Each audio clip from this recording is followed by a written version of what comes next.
Le rejet va être vécu par notre cerveau en fait comme une douleur physique. Donc le cerveau va activer, lorsque vous faites cette expérience-là, les mêmes zones, les mêmes régions qui sont impliquées dans la douleur physique, dans la perception de la douleur physique. Maintenant, imaginez si quotidiennement, que ce soit pendant l'enfance ou pendant la vie adulte même, vous vivez quotidiennement ou presque des expériences liées au rejet, où vous êtes rejeté par les autres, vous êtes rejeté par un tiers, vous êtes rejeté peut-être par l'un de vos parents, vous êtes rejeté par votre compagnon, vous êtes rejeté par des personnes que vous pensiez être vos amis, où vous entendez des phrases du type « Oh non, pas elle ». Tu vois, ça c'est indirect, mais ça pique encore plus parce que tu sais que la personne là, elle fait semblant quand t'es là, tu vois. Ou des phrases comme Oh non, va-t'en. Oh non, pas maintenant, écoute, on verra ça plus tard. Mais répétitive. Et là encore, c'est dit de manière assez directe, mais parfois ça peut être sournois. Ça peut être tellement vicieux qu'on ne s'en rend pas compte. Et là, parfois les dégâts sont encore plus majeurs parce que tu t'es pas rendu compte directement de ce qui se passait. Lorsque vous avez vécu des expériences comme ça, si votre corps, lui, l'a enregistré comme une douleur physique, maintenant vous le vivez de manière répétitive, le corps s'habitue à souffrir. Le corps s'habitue à souffrir non pas seulement de manière émotionnelle, de manière psychologique, mais physiquement aussi. Il s'habitue à une douleur et, pire encore, il ne lutte même plus contre elle. Un peu comme si vous étiez vous-même rejeté. Alors aujourd'hui, on va parler de la blessure provoquée par le rejet, la blessure du rejet, histoire de comprendre, de déconstruire et surtout de guérir lorsque vous ressentez intimement que ok, là je ressens quelque chose qui ne va pas, il faut que je passe outre, il y a quelque chose qui ne va pas, je ne peux plus vivre comme ça parce que tôt ou tard votre corps vous le rappellera. Alors sans plus attendre, démarrons. Bonjour à toutes et bienvenue dans ce nouvel épisode où l'on continue notre série sur les blessures émotionnelles. Et aujourd'hui, notamment, on va parler de la blessure causée par les expériences de rejet. Autrement dit, la blessure du rejet. Alors moi, c'est Chloé Laure. Toutes les infos dont vous avez besoin se retrouvent dans la description. Je ne vous garde pas plus longtemps dans cette intro. Et on démarre tout de suite. Ah si, j'oubliais, très important. Mesdames, si aujourd'hui vous faites face à un stress qui est quotidien, qui est chronique, mais que vous vous négligez, toutefois que vous ressentez qu'il y a quelque chose qui ne va pas, que vous sentez que même au niveau des schémas familiaux, il y a des éléments qui se répètent, des éléments qui sont source de blocage, je vous invite vivement à consulter dans la description le questionnaire d'évaluation, le bilan introspectif, pour évaluer, explorer un peu toutes ces sphères-là et comprendre l'impact que le stress, que l'héritage, certains héritages familiaux ont sur vous, sur votre vie aujourd'hui. Je vous laisse consulter ça en description. Et maintenant, réellement, on démarre.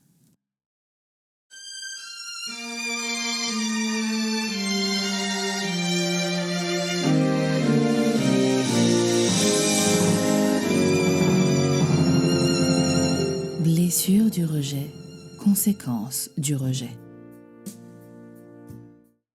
Comme pour tout, avant de commencer, on va mettre les choses à plat et notamment définir et mettre en parallèle la notion de rejet et la notion de blessure du rejet.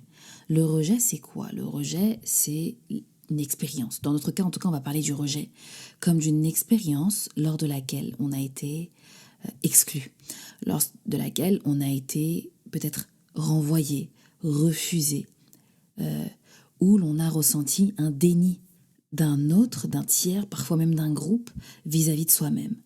C'est donc un événement, une action extérieure qui va être ponctuelle ou isolée, qui va être perçue comme réelle ou réellement réelle, mais qui peut, selon les individus, être surmontée assez facilement et dont l'impact va être limité dans le temps.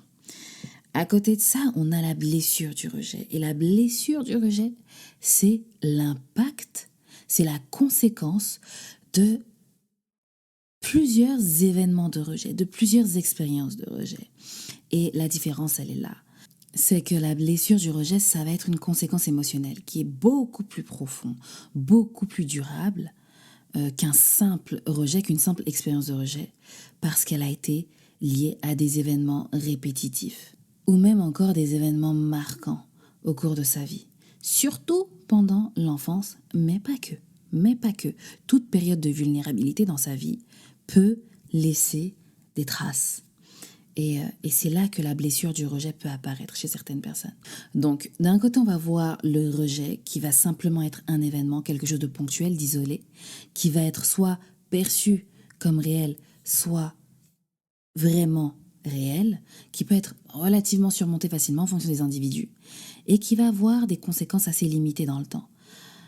De l'autre côté, on a la marque d'un rejet répétitif, donc la blessure du rejet, qui va être du coup la conséquence émotionnelle, qui va être durable, qui va résulter d'expériences répétitives ou d'expériences marquantes, qui va, là, dépendre dans sa manifestation de la sensibilité de chacun, et qui va exiger, pour être guéri, une prise de conscience, un vrai truc, tu vois, quelque chose de réel, un travail intérieur, mais qui va aussi, au quotidien dans sa vie, de manière consciente ou non, influencer les choix, influencer les relations, influencer surtout la perception de soi sur le long terme.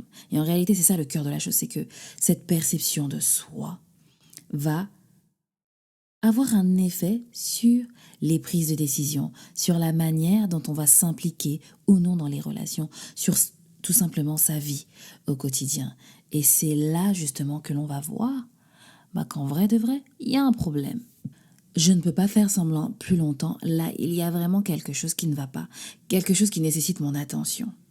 Maintenant, si vous faites un petit bilan et que vous avez des doutes, ou même tout simplement que vous essayez de comprendre les choses, vous allez vous rendre compte que le rejet, toutes les expériences où vous vous êtes senti exclu, rejeté, ne sont pas toutes des expériences où le rejet a été manifesté de manière brutale. Non. Parfois, il a aussi été manifesté de manière subtile, parfois même imperceptible. Et c'est dans ces cas-là, souvent, que, comme je disais un peu plus tôt, c'est très difficile de s'en rendre compte. Un exemple de manifestation assez brutale.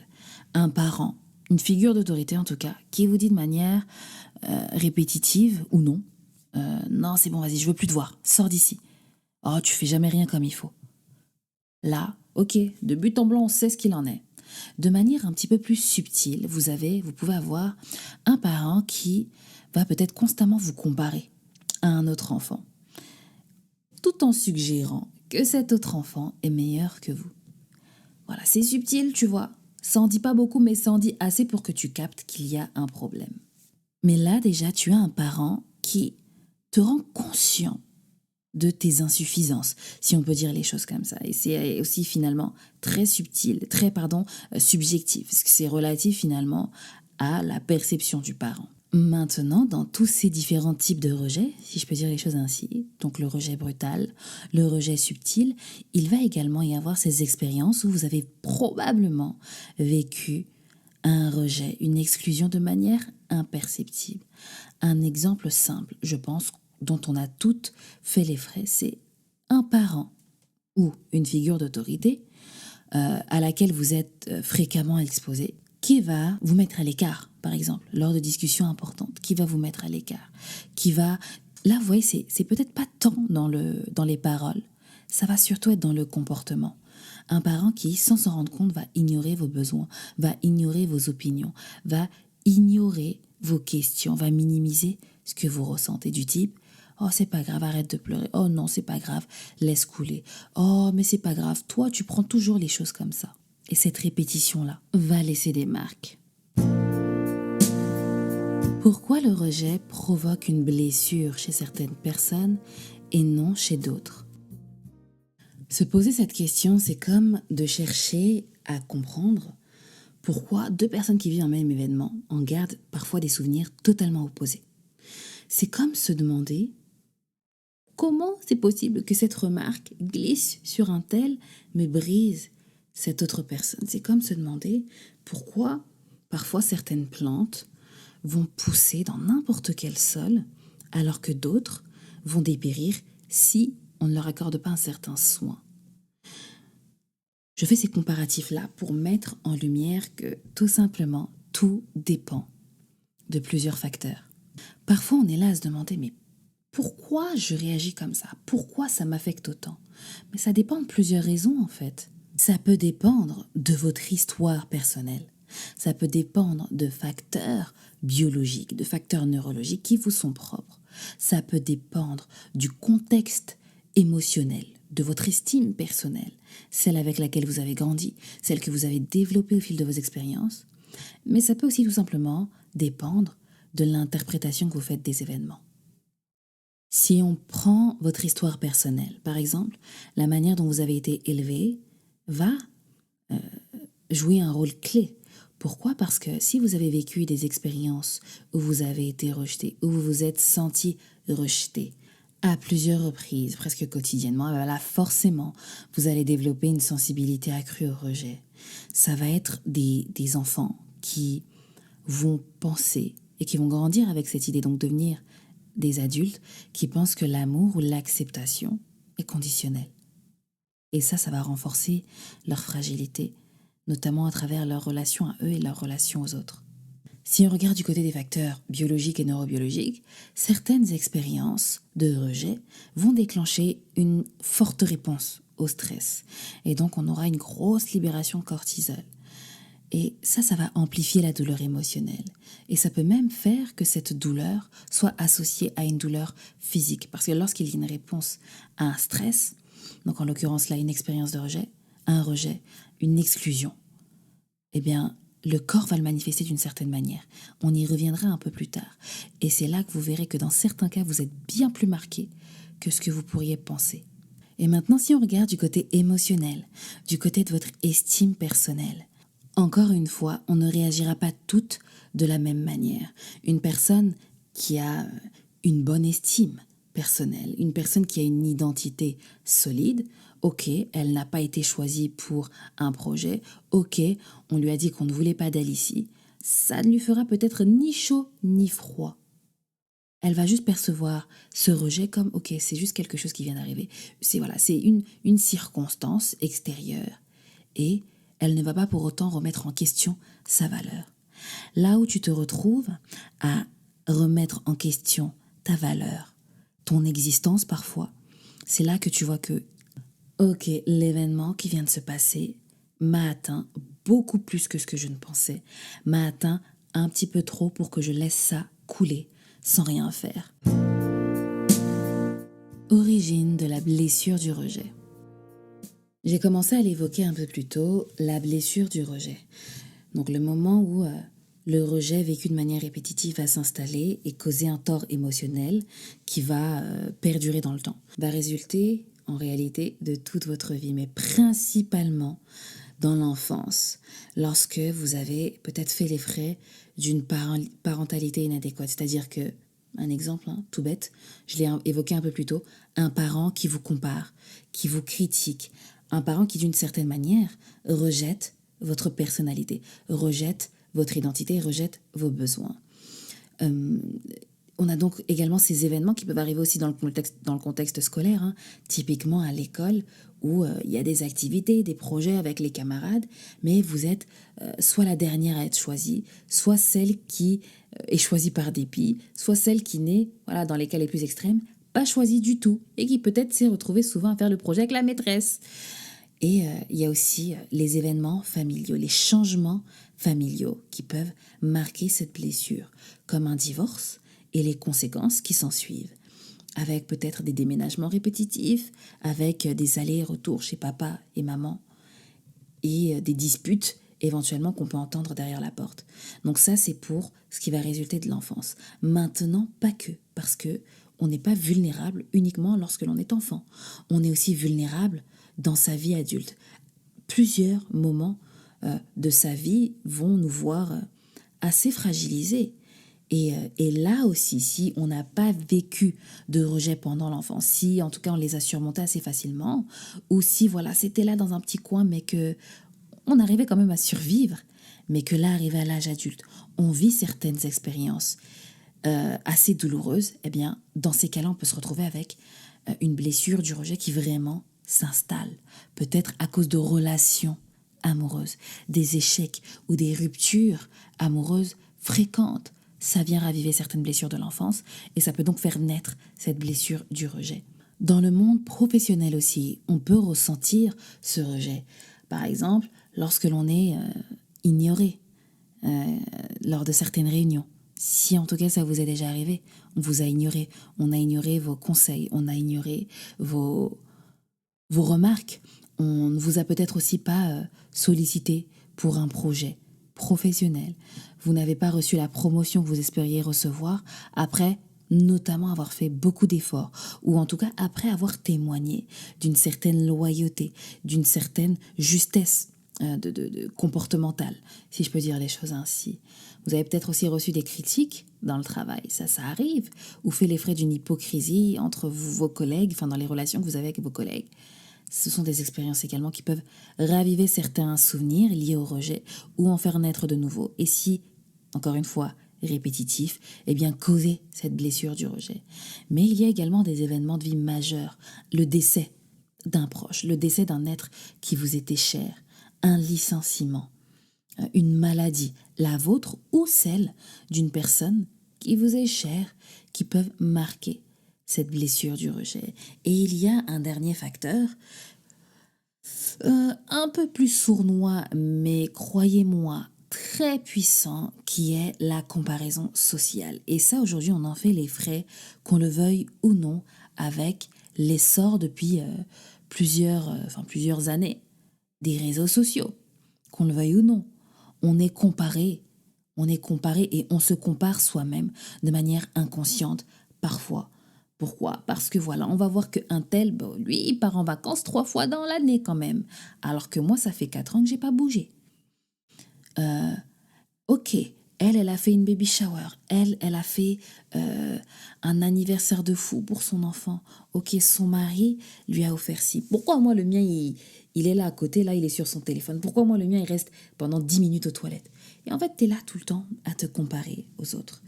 Parfois même, c'est certaines personnes qui vont venir te comparer. Inconsciemment en te posant des questions du type, ok, ah mais t'es pas parti en vacances. La question des vacances, vraiment, je vous dis, c'est une affaire.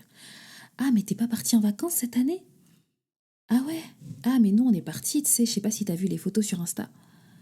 Ouais, ce genre de questions, ce genre de remarques qui directement vous mettent, vous, votre expérience, votre vécu, votre manière de prendre les choses face à l'expérience, au vécu des autres, tout simplement. Et c'est encore une fois des expériences qui peuvent marquer le rejet et surtout le marquer à tel point qu'il soit perçu comme une blessure, à tel point que voilà, ces expériences-là, véritablement, vous fassent mal en fait, c'est ça. Vous voulez reconnaître une personne qui souffre de blessures du rejet, vous compris? Alors voici quelques exemples de comportements typiques. La blessure du rejet, c'est une blessure qui est quand même particulièrement, je dirais, pernicieuse. C'est une blessure qui est assez perfide, surtout si elle s'est installée en vous de manière subtile. Pourquoi je dis ça? Parce que c'est une blessure en fait qui va littéralement toucher votre identité. Elle a un caractère qui est profondément identitaire. Elle a aussi un caractère qui est profondément, à mon sens, valoriel, lié à votre valeur. C'est une blessure qui ne va pas simplement toucher aux interactions sociales, aux relations ponctuelles, mais qui va s'ancrer dans ce sentiment que je ne suis pas désirée, je n'ai jamais été désirée. Ma présence n'est pas souhaitée, elle n'est jamais souhaitée. Je ne suis pas digne d'être aimée. À quoi ça sert que je vienne si de toute façon personne ne va me remarquer, si je suis invisible?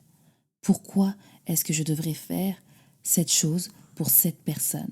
Puisque de toute façon, ça ne servira à rien, elle ne le verra pas. Je ne suis pas intéressante. On ne me voit pas. Toutes ces choses, ce sont des remarques que vous pouvez vous dire si vous souffrez de cette blessure du rejet. Des remarques qui font que vous diminuez votre valeur, vous ne percevez plus la valeur que vous avez, la valeur de votre vie.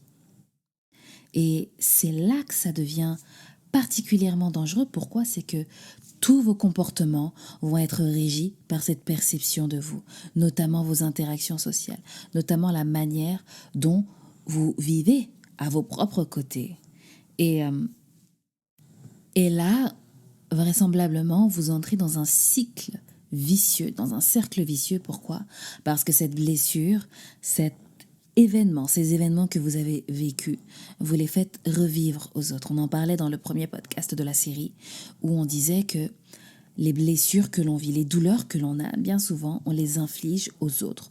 On se les inflige à soi-même et on les inflige également aux autres dans nos relations. Et en fait, ça renforce le cycle, le cercle dans lequel on est. Au final, on ne fait que recevoir du rejet, réel ou perçu en tout cas.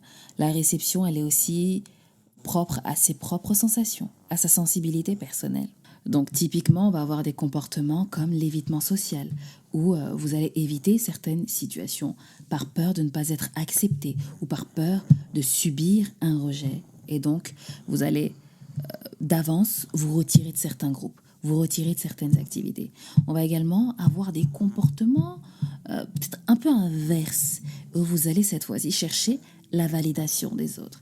Et donc, vous allez avoir tendance justement à favoriser les interactions sociales pour obtenir par exemple des compliments, pour obtenir une certaine forme d'approbation. Et pour ça, tout comme pour les autres choses, il faut être assez courageux pour se dire les vérités, pour se dire qu'ok, là, tout ce que j'ai fait, c'était juste parce que je voulais obtenir quelque chose, c'était juste parce que je voulais être aimé. Et du coup, j'ai dit ceci, ou j'ai fait cela, ou j'ai parlé à un tel, juste pour avoir une chance d'obtenir quelque chose, un sentiment positif. On va également avoir dans certaines relations, notamment les relations intimes, que ce soit les relations amicales ou une relation de couple éventuelle, une peur de l'intimité qui va s'installer et qui va faire qu'en fait, vous allez tout simplement empêcher certaines relations de devenir trop intimes. Il va y avoir aussi ce que j'appelle, moi, le complexe de la tortue. C'est tout simplement un comportement de repli où, face à une situation que vous allez juger comme menaçante, une situation où, pour vous, la menace est de revivre la douleur du rejet, vous allez vous replier sur vous-même. Et donc, c'est un peu un comportement d'autodéfense, où vous allez, par exemple, limiter votre conversation, votre communication. Vous allez éviter d'aller dans certains détails. Vous allez éviter d'affronter certaines personnes. Vous allez éviter certaines discussions parce que vous ne voulez pas vivre un éventuel rejet. Il y a également la projection où vous allez faire preuve de cynisme, où avant même qu'une situation n'ait lieu, vous allez anticiper un rejet éventuel, tout simplement parce que vous projetez votre peur sur les autres. Et il y a également un comportement que je qualifierais de surcompensation, où vous allez tout simplement être excessive dans votre comportement. Pourquoi? Pour prouver votre valeur. Vouloir en faire trop, vouloir en dire trop, quitte à aller à l'encontre de vos principes. Tout simplement pourquoi? Pour vous sentir accepté. Et mis bout à bout, c'est vraiment cet ensemble, c'est vraiment un ensemble qui va faire que voilà, vous allez pouvoir vous dire que ok, là vraisemblablement je souffre, il y a quelque chose dans mon comportement qui n'est pas sain, que je dois changer. Et ça peut rester en sourdine pendant plusieurs années. Ça peut rester en sourdine pendant plusieurs années. Toutefois, si vous ne remarquez pas ces choses-là, ces comportements-là, au-delà du comportement, il y a aussi physiquement, j'ai une petite invitée avec moi, il y a aussi physiquement des marqueurs de cette blessure. Et pour aborder cela, on verra dans un prochain épisode typiquement à quoi ressemble une personne selon la blessure émotionnelle qu'elle transporte. On verra chaque personne a un phénotype, une apparence, des réflexes assez particuliers en fonction de la blessure émotionnelle qu'elle a, en fonction des événements qu'elle a vécus. Pourquoi? Parce que ça génère un certain comportement. Et ça, voilà, on se le réserve pour un prochain épisode. Comment débuter son processus de guérison? Alors, pour entamer son processus de guérison, on garde en tête déjà la chose suivante, c'est de savoir que tous les effets psychologiques, éventuellement spirituels et physiques, ont pris des années à s'installer. Donc, pour s'en débarrasser, ça ne se fera pas en un claquement de doigts. Il va falloir poser des actions concrètes et malgré les hauts et les bas du processus de guérison, il ne faudra pas baisser les bras. Donc pour commencer, une chose importante à faire, comme pour toute chose, c'est la prise de conscience. Prendre conscience de sa blessure et aussi l'accepter. L'accepter sans se juger. Ça va vous demander de l'humilité, ça va vous demander de la vulnérabilité vis-à-vis de vous-même, ça va vous demander aussi de l'honnêteté, de la franchise pour s'avouer les choses et parfois des choses pas très belles, en prenant aussi parfois la responsabilité de ses propres erreurs qui nous ont ramenés à revivre perpétuellement cette blessure. Ensuite, il va falloir trouver un exutoire émotionnel, un espace dans lequel vous allez pouvoir exprimer vos émotions et en sécurité. Donc, une fois que vous êtes placé dans une posture où, ok, je ne me jugerai pas, je vais assumer les choses, me dire les choses telles qu'elles sont. Il va falloir trouver cet endroit où vous allez pouvoir éventuellement le faire en face d'une autre personne et vous confronter à cela. Cette confrontation-là, elle est importante.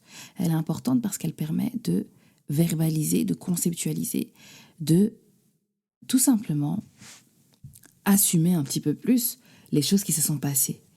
Ça, c'est quelque chose que vous pouvez et même que je dirais que vous devez faire en face d'un tiers, que vous devez faire en face d'un thérapeute, en face d'un coach, que vous devez faire avec une personne qui littéralement vous accompagne. Pourquoi ? Parce que le fait de se mettre à nu comme ça, le fait de dire les choses, de verbaliser les choses ou d'écrire les choses et de les montrer à un tiers, une personne avec laquelle vous savez que vous ne serez pas jugé, cela va marquer symboliquement le processus de guérison, psychologiquement et physiquement. C'est un marqueur qui est lourd de sens et qui littéralement intègre à votre corps le fait de « ok, là, elle est prête à guérir ».